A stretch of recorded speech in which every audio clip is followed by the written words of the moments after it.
नमस्कार साथियों, मैं केंद्र सरकार से आज पूछना चाहता हूं कि वो आईआईटी जेईई और नीट परीक्षा को अमीर और गरीब के बीच में भेद की एक दीवार क्यों बनाना चाहती है। और मैं ये क्यों कह रहा हूं, बहुत गंभीरता से अपनी बात कह रहा हूं। आज एक उदाहरण देता हूं कि आज झारखंड में आईआईटी जेईई के 5 सेंटर है और 24 जिले हैं। कम से कम 10 जिले ऐसे हैं जहां से नियरेस्ट जो परीक्षा सेंटर है वो 200 किलोमीटर से ज्यादा की डिस्टेंस का है। क्या आज लॉजिस्टिकली सरकारी बसें या ट्रेन उपलब्ध हैं वो उस जगह से नियरेस्ट सेंटर तक पहुंचने के लिए? मैं सरकार से पूछना चाहता हूं, क्या आपने कोई व्यवस्था की है कि इस कोरोना काल में बसें चल रही हो, उस डिस्ट्रिक्ट जहां पे बच्चा रहता है वहां से लेकर जो नियरेस्ट जो एग्जामिनेशन सेंटर है वहां तक कोई लॉजिस्टिक साधन है, कोई बस चल रही है? क्या आपने ऐसी व्यवस्था की है? क्या आपने राज्यों को कॉन्फिडेंस में लिया कि किस तरह इस परीक्षा के लिए 25 लाख लोग इधर से उधर जाएंगे? क्या आपने उसकी ब्लूप्रिंट बनाई? क्या प्लानिंग करी? क्या आपने इस चीज की प्लानिंग करी कि जो एसओपीज आपने परीक्षा के लिए बनाए उसको आप एग्जीक्यूट कैसे करोगे कि वो सिर्फ एसओपीज सिर्फ कागजी एसओपीज होंगे? मैं सरकार से पूछना चाहता हूं कि अगर इस दौरान, क्योंकि वो बच्चे अकेले परीक्षा केंद्र में नहीं जाते हैं, जनरली बच्चों के साथ बड़ा भाई, बड़ी बहन, माता या पिता होती, क्योंकि वो उम्र में बच्चों को जिस तरह का प्रेशर होता है परीक्षा का, उनके साथ उनके परिवार का एक सदस्य चलता है। क्या उस सदस्य के लिए कोई व्यवस्था हुई है कि उसको इस दौरान अगर कोरोना संक्रमण हो गया तो उसका जिम्मेवार कौन होगा? देखिए, कोई भी बच्चा और कोई भी अभिभावक परीक्षाओं के खिलाफ नहीं है।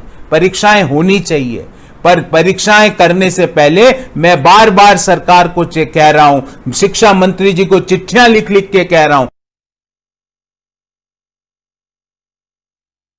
RID फॉर्मूला लगाइए, आप रिजॉल्व करिए। R का मतलब रिजॉल्व कीजिए सबसे पहले लॉजिस्टिक इश्यूज, आप व्यवस्था कीजिए, समुचित व्यवस्था कीजिए लॉजिस्टिक इश्यूज का। आई मतलब आप इनोवेट करिए करिकुलम को, क्योंकि ऑलरेडी 6 महीना तो आप बच्चों का लॉस्ट हो चुका है। तो ये 6 महीने की भरपाई आप आगे आने वाले 2 साल में किस तरह करोगे? पूरा करिकुलम डिजाइन करके और बच्चों को कम्युनिकेट कीजिए। तो R मतलब resolve the logistic issue, I मतलब innovate the curriculum and communicate that curriculum with the students, and last D मतलब deliver कीजिए। आप डिलीवर कीजिए plan to the students and their parents. आप उनको बताइए कि ये हमारा प्लान है, इस तारीख को हम ऐसे परीक्षाएं कराएंगे, कोई भी जगह से ये आपका परीक्षा सेंटर इससे ज्यादा दूरी पर नहीं है, ये इस तरह हम यहां पे परीक्षाओं को करा के इस दिन हम रिजल्ट घोषित करेंगे और इस दिन से हमारा सत्र चालू हो जाएगा।